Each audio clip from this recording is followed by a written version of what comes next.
Hello bakers, I'm Fabi Pragier, the pastry chef that helps you to make a delicious gluten and dairy-free life possible. It is possible. Answering. Today it's going to be very interesting because answering questions like what do I eat, what are the best products. So I try to make everything from scratch, also because I work with that, but I'm aware that most of the people don't have so much time to be every day doing things from scratch. And when asked what the best products are, so I can say two things. Some are question of taste, no?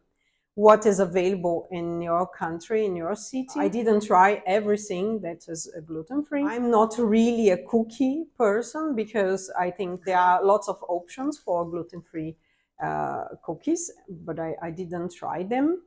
I make some, and when I do it, I really like to try some. I don't partner with any brand, so I'm quite new on social media and not in this work with the baking gluten dairy free, but on social media. I didn't partner yet with any brands. What I'm going to share with you are my personal advices about what could be interesting for you.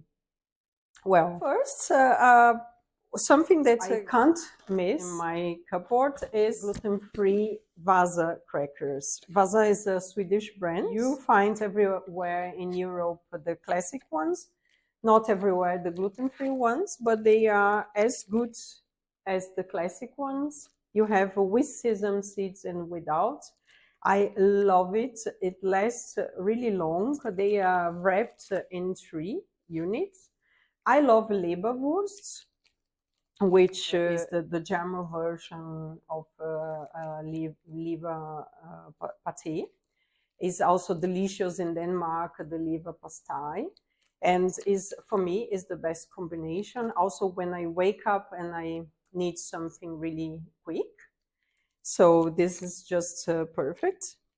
And with sweets, with savory dips, if you eat cheese, is also a nice cheese cracker. I would definitely recommend. Vasa might have other gluten-free products, but I'm not aware. Another thing that I think is really interesting is gluten-free breadcrumbs. This one was bought in Denmark.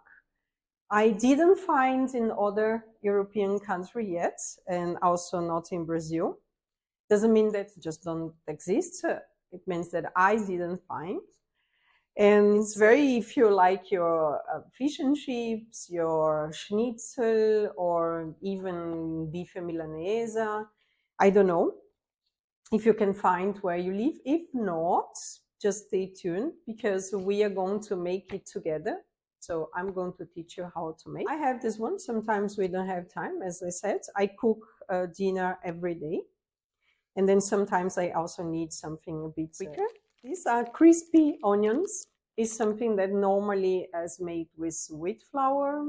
And if you have been in Scandinavia, you know that love their sausages and they eat them with crispy onion sprinkled on top. It's really delicious. You can invent your combinations, and this one I also bought in Denmark. So what is also from Denmark, and I'm so thrilled, I really love it, is bread for those who just don't have a lot of time to prepare a bread, but they really like a fresh bread to bake at home. This is a ready prepared bread mix. It's just delicious. The only thing you have to do is add 300 is a 450 grams of bread mixture.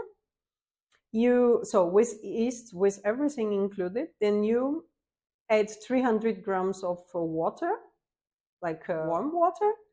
Let it mix very well. Let it proof here inside. So you remove the lid and let it proof here. It's going to take 1 hour to be like 2 fingers above the edge. No, be below, below the edge. And then bake for 50 minutes and you have an amazing bread. So I even brush a little bit of olive oil on top just for the color, but it's an amazing alternative. And this box is a paper box, not exactly like a Tetra pack, but is also you can. So what makes this bread option really nice when you don't have a lot of time to think about, you don't have all the flours. So this is my bread. This is the kind of bread that I use to eat every day. I always leave my sourdough ready. I make a small one with 300 grams of flour mix, which is integral rice flour, brown rice flour, and rice flour, like white one, oat flour. And this one was made of potato starch as well. And that's what I used to eat every day. So I always have this here ready because it makes life easier. It's a spray with seed oil. Is it healthy? So not really. Could be coconut milk would be, coconut oil would be better. But I've never found a coconut oil spray. And I used to grease my frying pans for the pancakes or the cake tins sometimes. So I think it's very useful. I always have something like that. I love rice paper. Rice paper can be used to decorate cakes, to make nougats, to make actually spring rolls, spanakopita, the Greek pastry. If you don't know this version, I'm going to have this here and in this channel. So I always make sure I have some because it can make you a dinner. If you know how to make a kind of fake puff pastry, it's delicious. So then I have, I'm gonna remove it here. I have some pastas. Dairy-free carbonara, gluten dairy-free carbonara. My perfect pasta, spaghetti pasta for that is the Barilla one. The Barilla pasta is a bit harder. I think the biggest difference between the pastas nowadays, you have lots of different ingredients, could be lentils and so, and the cooking point is a little bit different. I make my own pasta, but of course, when I don't have the time, I just grab something like that. I have also a fettuccine. Then Barilla, because I think is a bit, is the pasta, the gluten-free pasta that comes closer to the al dente. Then I have the fettuccine from Marchesato. It's a fettuccine from Italy, made of rice flour and corn flour. I really like it because this is really the best pasta from the supermarket that I ever had. It just tastes exactly like the classic one. It's really, really good. It's not much more expensive than the other ones. For the fusilli, to make a nice pasta, if you like your macaroni, vegan cheese macaroni, or pasta salads, I think this is a nice fusilli. Rumo.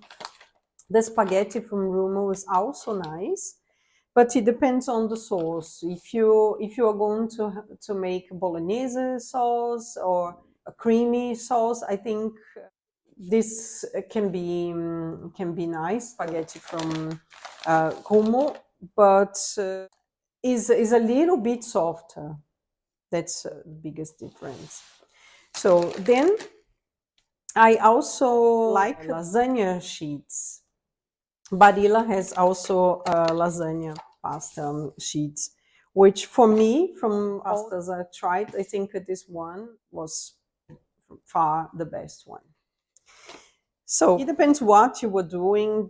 So Barilla, we also have in Brazil. The other brands, I don't know. They are, so we are really well served in terms of pasta. If we really miss to eat something, many restaurants have good pastas as well. Here we are going to have my homemade pasta.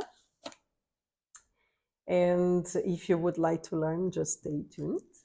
I love this part of products because I'm dairy intolerant and I love milk, which is quite a paradox. But we are going to talk about it here as well because I like to tell you which which from the plant-based milks are better for bechamel sauce or your crème pâtissière or for your coffee.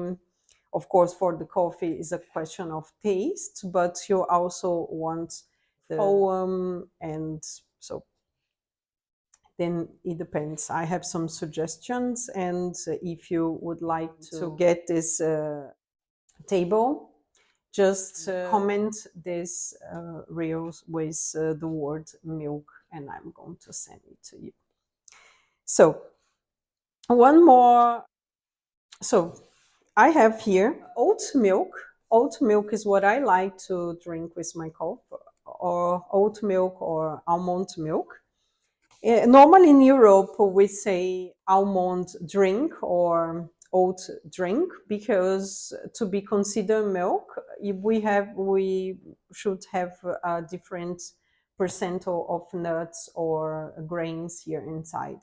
When we make our own almond milk, we would have 200 grams of almonds, blanched almonds, with 4 to 5 times this amount in water. And these based milks, they have not more than 3% of nuts. The grains like 15% maximum, like oat milk.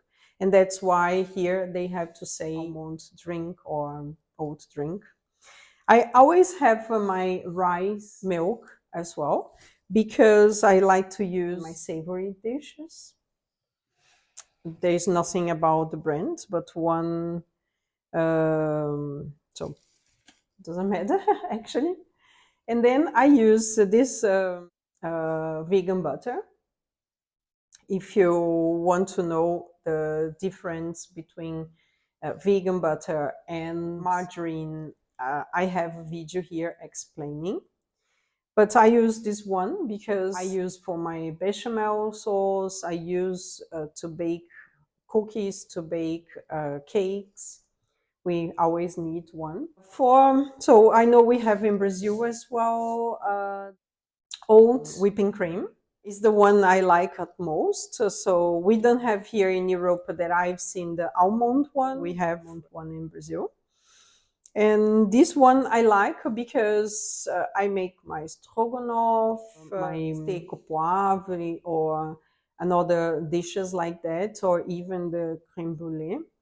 And I use oat whipping cream because I think the taste is very discreet and is not going to destroy any of the recipes. And the last product I'm going to share you today is the coconut milk.